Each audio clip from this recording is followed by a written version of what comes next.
Podcast with Drew, live from the Workbench. Shop Talk. How the fuck did I fuck that up? Well,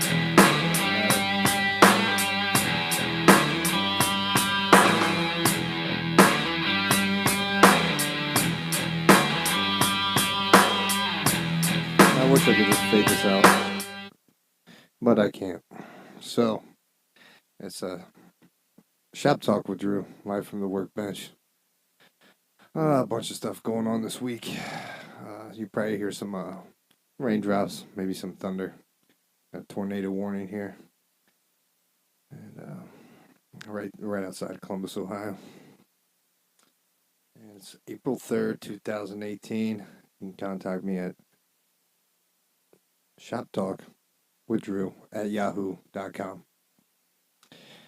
And still just got the Final Four just over with, and then we'll get into that. I got a lot of basketball to talk about today, and but last week on the podcast I kept referring to a nasally sounding Ernie Ball wah pedal. Well, it wasn't an Ernie Ball wah pedal. It was the nasally. You know what it is? It's the Jim Dunlop GCB 95.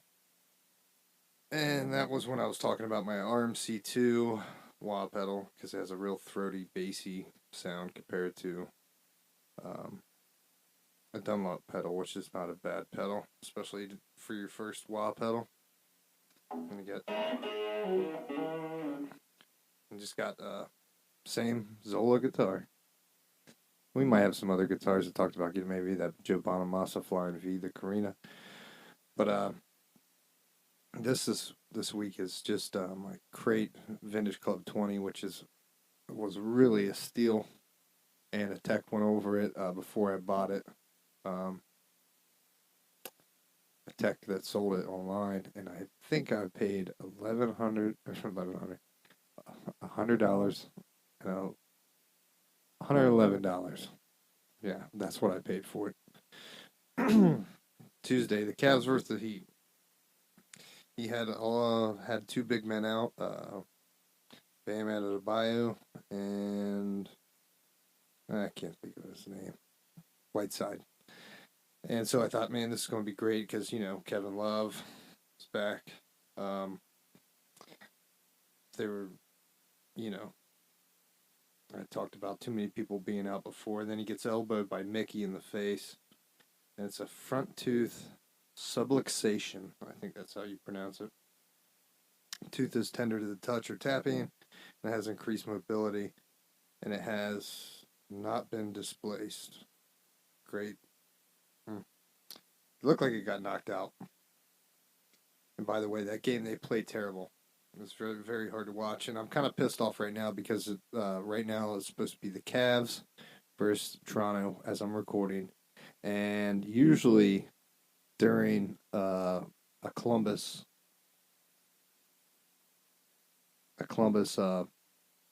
Blue Jackets game, sometimes Fox Sports Ohio will play part of the hockey game, and then they'll go after halftime to the Cavs game. Well, that hasn't happened, and that's why I'm recording. And I wanted to get this out a little sooner. Actually, I wanted to record this before the Final Four, but it's okay because it worked out. And Villanova won, but Trey Burke, a local native to Columbus, Ohio, has been balling out for the New York Knicks. He had 42 points and 12 assists on March 26th. And he looks like Allen Iverson with the cornrows, which I'm digging. He's only 6 foot,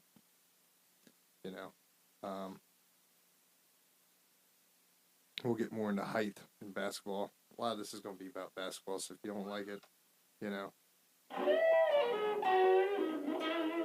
I need to replace all the strings on my guitars. I don't know if... Yeah, I did mention it last time, so I'm not going to get into it.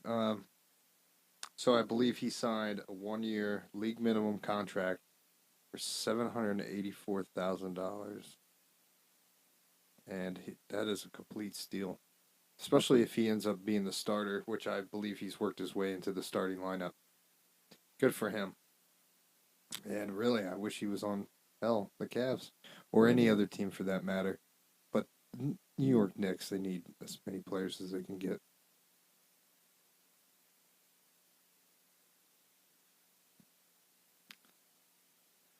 Luckily, I can afford um,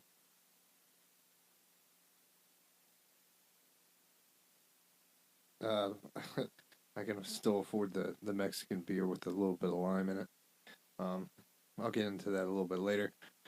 On a lighter note, Cat Carl Anthony Towns goes for 56 points, and I believe that is a record for the Timberwolves.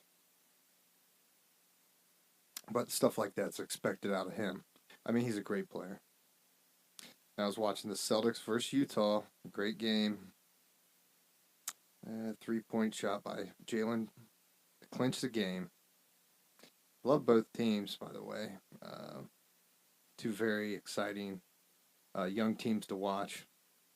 I love the young teams, in the league. But you got on the Celtics, you got Rozier, Brown, Tatum, and that's without Kyrie. I mean, they got a killer team. Super fun to watch. Kemba Walker passes Del Curry, the most points in Charlotte Hornets franchise. And I'm wondering if I'm sure they're going back to the time when he was still, a Charlotte Bobcat, same city. Um, Again, I've mentioned they were my favorite team when they were the Charlotte Hornets before previously with Larry Johnson, Alonzo Mourning, of course, Del Curry, Muggsy Bogues. 329, 2018, KD ejected, and I watched this. I said good. I don't care. I'm tired of players bitching to the refs and complaining. Get back on D, maybe get the ball back. Or I love it when they'll get the ball back right away and they won't call a play or run a play. Like, run a play. It almost makes me fucking sick. So, I know this has turned into a lot about basketball. Then you had, I don't know, is it Loyola or Lola? I know, out of Michigan. Out of Chicago versus Michigan. I wanted the underdog to win. They didn't. And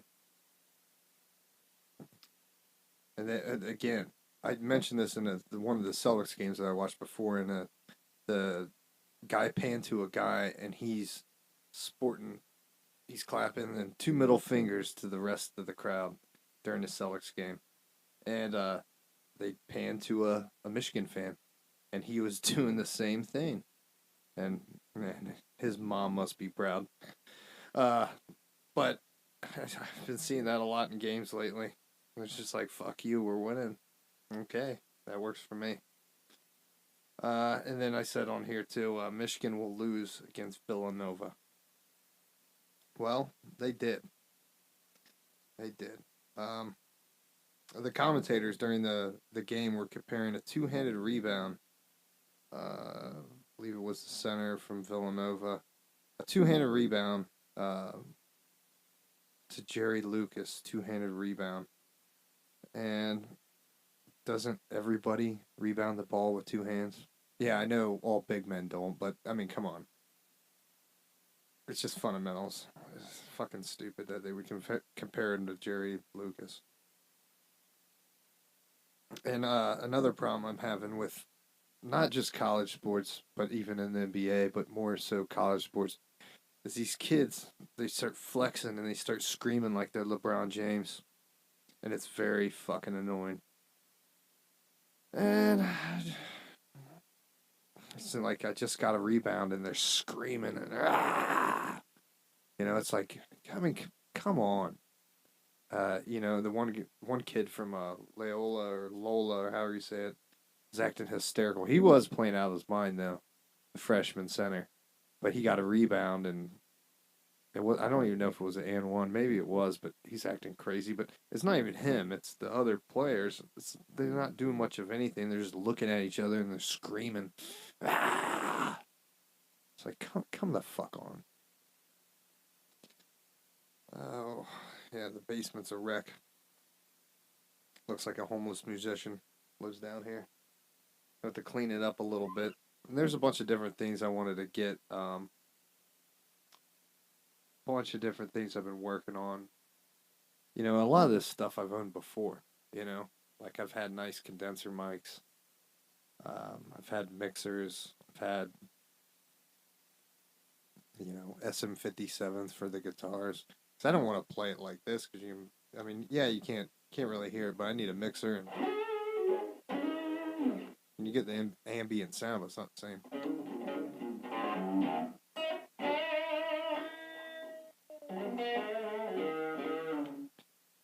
It's not the same. So I just need to get some different gear. Shouldn't be too expensive. And I've owned all this stuff before, and it boggles my mind. It's like, well, I never planned on having a podcast anyways, so what can you do? You know, some YouTube channels for comedy and food. Check out the Hodge twins. Hilarious. Hilarious. Eat whatever the fuck you want to eat. Whatever he says at the end, I don't remember. But they're funny, and they actually go on the road and do comedy shows. Food reviews. I know it's a big, overrated one, and a lot of people don't like it because they say he's disgusting and nasty. I like his show. It's Joey's World Tour, or Joey's Super Cool Food Reviews. However you want to try to find that one, it'll come up. Or Running on Empty. Review of the week, I think it's called. He's a little quirky, a little weird, but he's good intention. Food eating challenges. Eric the Electric, he was just here for Arnold Fitness or whatever. Darren Eats, also. He does the Nathan's hot dog eating challenge. And I do watch the Matt Stoney sometimes, but God, he gets on my nerves. But he's all right, really. Guitars, of course. I watch the Andertons. I think a lot of people do. You know, Reb and all those different guys. Oh, and what's for dinner? I want to get one of these. It's a amazing pellet smoker, so I can cook some of these ribs on my El Cheapo gas grill, and I would probably just put the one side to go in direct, and of course with some barbecue rub or whatever, but remove the silver skin, blah blah blah. But I put the pellet smoker. I would put it on the side that I'd have lit up, which would probably be on the lowest setting. And then, of course, I would cook them indirect on the other side. And did some spaghetti with a half pound of ground beef, a half pound of ground pork, and half sweet white onion, and a whole tomato. I've been cutting them differently. There's a million different ways you can cut all that stuff. And then I just add sauce to it. This is kind of boring. Didn't take a whole lot of your time. But I'm glad. Also, I didn't even put this down here. A lot of the times I write a lot of this shit down. But it's Dante, the guy that plays for Villanova. He wasn't even projected to go into the draft, but now if you look at all these mock drafts, they have him going 32, which I think is the second, or no, it's the first pick in the second round of the NBA draft. Well, they didn't have him going in. And if you look at all this stuff, I'm trying to think of their forward. Mikal Bridges. He was supposed to go after, I think it's Miles Bridges from Michigan. He was up there, like, now his stock has dropped completely. But Mikal Bridges is above him, like 20 something, 27 or something. What I'm saying is, all these guys, is it Booth or Brunson? Jalen Brunson? But they have him listed as 6'3". There's no way in hell he's 6'3". I mean, I know, yeah, it's TV. They look different. I mean, but come on. I mean, he looks like a really stout 5'8", 5'10", 6 foot at best. I mean, I doubt it. I highly doubt it. So, there's some of my different thoughts on some things, and I'll get back with you guys sooner this week. And I got a bunch of good things that have happened this week, and so I have some more What's for Dinners coming up, hopefully really soon. Just got to get the dough. I got to get the dough, man. And then, unfortunately, I've been selling a few things, and a couple things I regret selling. I'll probably talk about that more on the next podcast. One of them being SL 1200 Techniques MK2. Regret selling it. It hasn't sold yet. It will sell. It's on no reserve right now on eBay. We'll talk more about eBay because these fucking shipping fees have been killing me, and I don't miss selling things of some weight on eBay. Because I feel bad charging the people for what it would actually cost, and I actually forgot about some of the actual shipping costs, and just sold a 76 Fender Music Man bass amp. Not happy about that. I always wanted to I needed it recapped and to get a new 3-pound. I didn't need to get it recapped, but I could have got just a 3-prong power supply and price a new set of tubes, and probably everything would have been fine. But if I would have got it recapped, it would have been great for another, 40 years or whatever. And that's 12-watt amp. If you love Princeton amps, Fender Princeton amps, you would love Music Master bass amps. They're really a great guitar amp. And I had the 6v6 version. It wasn't the 6Q, whatever. I don't even remember what the fuck those are. I don't even know. But I wouldn't even want that version. And not really happy about selling that. I got okay money for it, but that's not the point. It's just one of those things I'll probably never get another one of them again. But, I got bills to pay and things to do. And but I really like to take, when this, I know it's downgrading, but I'm going to take the money from this turntable. And I'm actually going to buy another turntable. I'm downgrading to a Audio-Technica LP 120. But for all you audiophile geeks out there, I mean, I know it's not the best turntable in the world, but it is modeled after the 1200. Yeah, I would like to get the Pioneer version, $700 one. Can't afford it, PLX, whatever, blah, blah, blah. Well, what an amazing game was the Final Four. So, and I just think it's really odd that it's rose all these guys' stock up, So I hope you guys have a good week. Hopefully soon I'm going to be getting a mixer.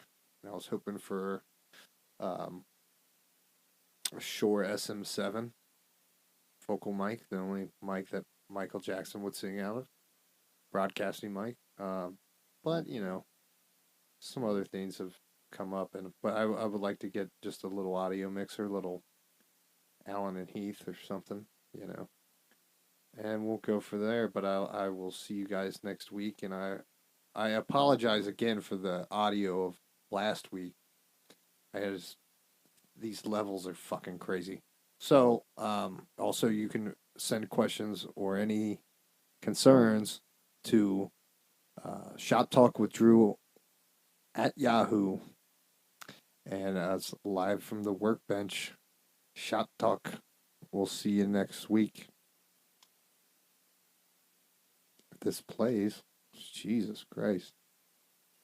Can it be that it was all so simple? thinking I remember the time. Can it be that it was all so simple then? Ain't no changing what's left. Can it be that it was all so simple then? Because we all race against death. Can it be that it was all so simple then? Got me thinking I remember the time. Can it be that it was all so simple